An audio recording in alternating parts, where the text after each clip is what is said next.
One of my favourite places to go is to just sit under a tree and really just become one with the impressions of nature that surround me.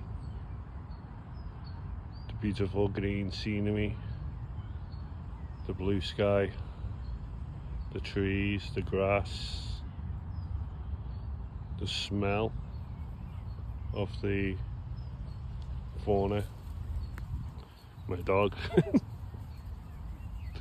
but also the sounds of the birds and the wind, and just to truly be present and be completely absorbed in the moment. This is how you live a meditative kind of lifestyle, with your eyes open.